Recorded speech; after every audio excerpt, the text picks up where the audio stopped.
Procurement Regulator, $5 billion in contract awards not fully competitive. In the past year, some $5 billion in contracts were not awarded by public bodies by fully competitive tender/procurement methods.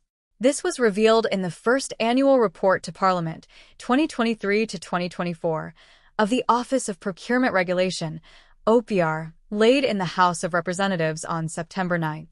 This revelation came against a backdrop of many public bodies not yet being compliant with the amended Public Procurement and Disposal of Public Property Act 2015, as also stated in the report. The act came into force on April 26, 2023, along with the repeal of the Central Tenders Board Act. While the Act, Section 37, said each public body must submit quarterly reports listing all contracts it had awarded for procurement, the report's executive summary said this reporting rate was unsatisfactory and mediocre. It listed the overall contract reporting rate as 38% Q3 2023, 44% Q4 2023, 51% Q1 2024, and 49% Q2 2024.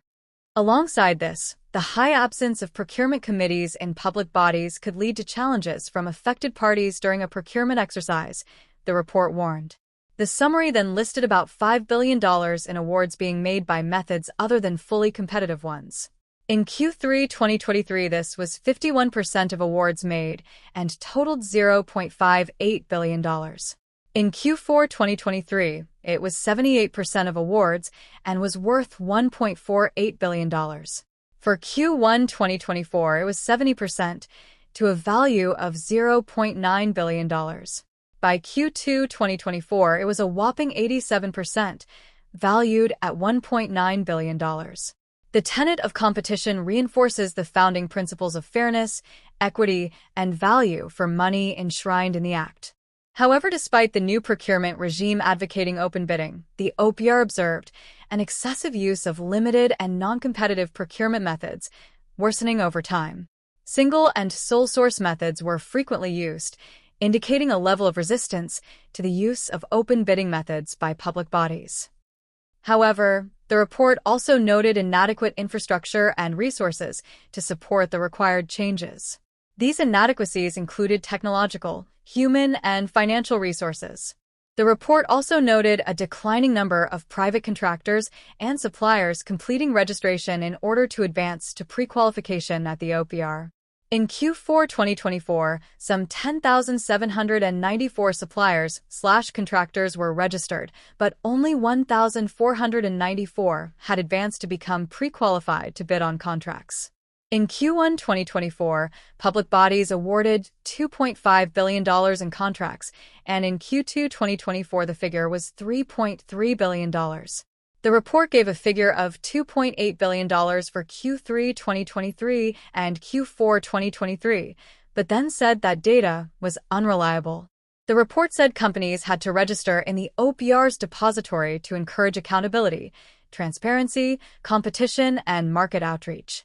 Significantly, by the end of Q2 2024, a total of 15,149 suppliers and contractors from the Caribbean, Europe, Asia, Central and South America, Australia, and the Middle East commenced registration in the depository, with 2,569 being pre-qualified for 23,996 lines of business. Regarding redress for any participant in procurement or disposal, the report noted 49 complaints made by way of whistleblowing. Of the 49, some 8 were under review, while 41 were closed owing to insufficient evidence or other reasons. The report said the Simplified Procurement Regulations 2024 were developed to address strict pre-qualification requirements, which themselves may limit competition and pose barriers to participation to certain suppliers and contractors. Consequently, its transition into law is expected to stimulate accelerated interest and participation, thereby enhancing competition, local industry development, and providing the impetus for the adoption of sustainable initiatives. The report said the simplified procurement regulations aim to streamline the conduct of lower-value procurements worth up to $1 million to ensure efficiency and continuity in the procurement process. The report advocated for small and medium enterprises, SMEs, so as to promote local industry development and sustainable initiatives. Accordingly, micro-procurement and small-scale procurement were introduced to allow for greater simplification, better value for money, and flexibility of the procurement process. The chairman's foreword by Beverly Kahn said public bodies had many challenges with timely and effective reporting, which overall made problems in reconciliation and validation, to the extent that compiled data was unreliable. The decision was taken by the OPR to delay reporting so as to provide a fair opportunity to public bodies to improve their level of reporting, thus providing an accurate and comprehensive report to the Parliament. It is against this background that the office pivoted course to understand and resolve, as far as possible, the reporting and compliance challenges faced by public bodies with a view to accelerating their knowledge and understanding of the new system. The foreword said public bodies, suppliers and contractors, and the OPR itself all had much work to be done.